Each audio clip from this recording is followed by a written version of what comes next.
Hey, welcome back to Good Day. So here's a little warning for you, and it's such a shame that we even have to do this before you donate to support the families of the police officers killed in the line of duty. Yeah, this is so frustrating. Steve Noviello is here to make sure that you know where your money's going. Yeah, and of course, giving certainly a good thing, but unfortunately, we find ourselves during times of great emotion and generosity.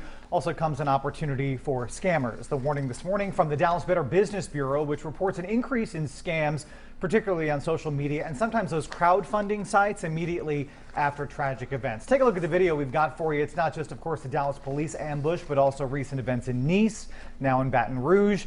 Here is a best practices checklist for you.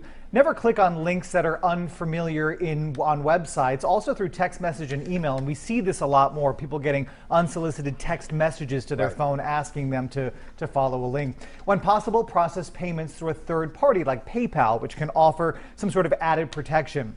You always want to ask for proof of not-for-profit status. If an organization claims to have it, then you want to verify that proof through sites like GuideStar or the IRS.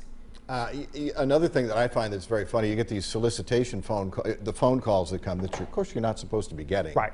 But you do, and whenever my immediate answer to any of these is send me some information in the mail, right?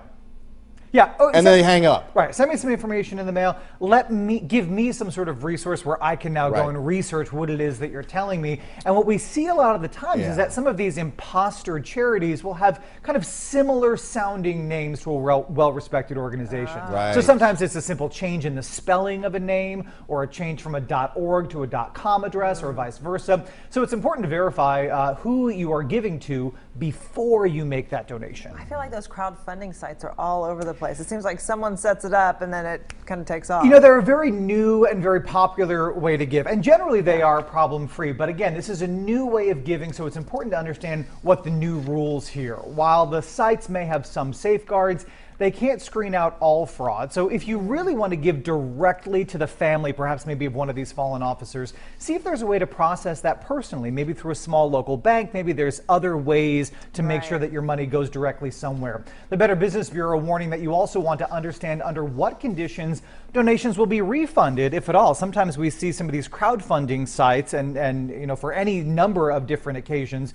where you give money and then it turns out, oh, we didn't get enough, or perhaps it wasn't legitimate. So how will those refunds be processed? And finally, whether or not the donor or recipient will be charged any sort of administrative costs or fees. The last thing you want to do is donate a whole bunch of money only to find, well, wait a second, most of that is being now given toward the administrator of the site for some sort of processing fee. Not going to who you intended. Right, so you always want to make sure that every dollar that you give goes to its intended purpose. I posted a link to the Better Business Bureau's giving guide, plus a link to check up on the tax status of a charity. It's all right now on our station website and of course at facebook.com/SaveMeSteve.